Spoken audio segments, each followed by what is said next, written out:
Hi everyone, we're still looking on the higher time frame for this being an A, B, C. This is my preferred scenario. The alternative scenario is this being a 1, 2, 3, 4, 5.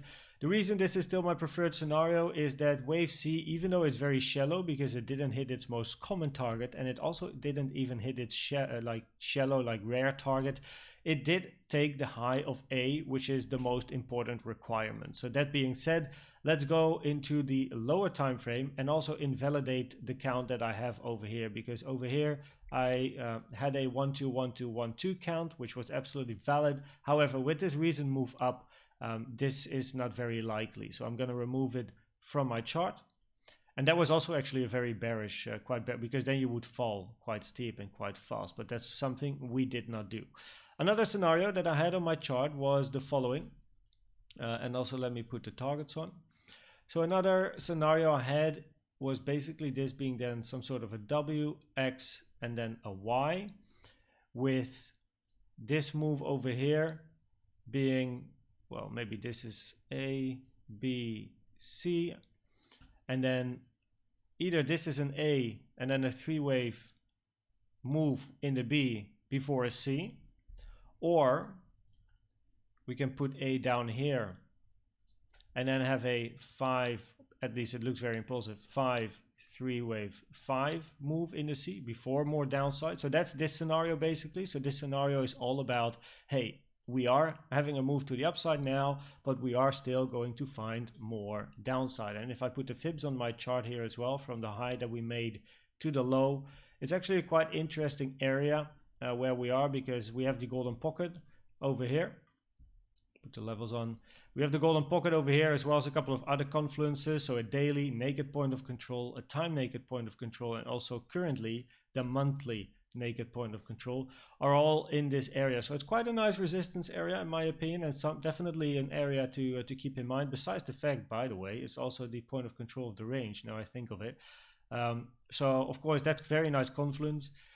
So that's something to keep in mind. And on the lower time frame, so this is either a C, so 1 2 3 4 5, you know, it looks impulsive. So this is either a wave C or it's an A, B, C. How do we figure that out? Well, we have to look at the price action over here in more detail. Please let me know if you want to see me do Elliott wave counting in detail on lower time frames, because this video is then definitely going to be a bit longer, because I have to go and count the individual waves on the lower time frame as well. So for now, I just share the scenarios, so you can keep them in mind and see what happens. But if you want to see me counting, because I actually, it's early morning, I didn't go in detail with the count over here. But if you want to see that, make sure to write in the comments. And I will make sure to do that in the possibly a next video. So either the A goes there basically, or the A is there. So either this is some sort of a 5, it looks like a 5-wave move, and then we have maybe an A, B, C, or so then the low of A is here, or this is an A, and then we have a 3-wave move over here. We'll see how that pans out. So this is one scenario that I have in mind right now, and so wave A doesn't really matter too much, but it's either or. And another scenario that I have as well, so this one is for more downside, but another scenario that I have is actually for more upside. And that would mean that, why is this one here? Okay, remove it. So that is over here. So then instead of wave X being the high that we made, wave X goes over here. And then we have a W, we have an X, and then we have a Y. Now what I don't really like is the fact that if this is a W, it's so sharp, it's so short in time as well, and then Y is so long. Like the Y compared to the W is very long, and the X is also long. And also with the previous scenario, actually, the X and the Y are very long compared to the W. Sometimes it's just the way it is. But yeah, it is something that's crossing my mind that time-wise, it's of course not a very nice looking type of Elliott wave structure, but hey, the more information we're gonna get in the upcoming hours, days, the easier it becomes to figure out what's actually happening, of course, and the more sharp the scenarios will be. So another scenario is that if this is a W, then this leg, the second leg basically can be found over here.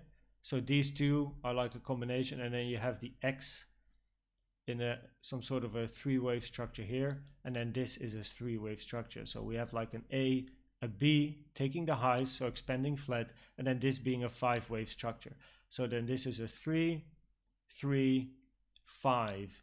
And that would mean that in this case, if this is a three-wave structure, this is a three-wave structure, and then this is also a three-wave structure, then wave Y can be in.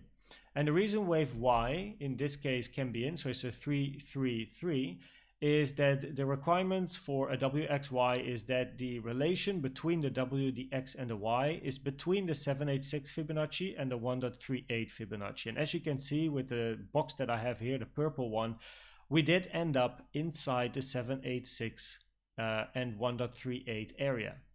Even though it's just, just by a few candles, we did end up here. So officially, this move could be over, let's say.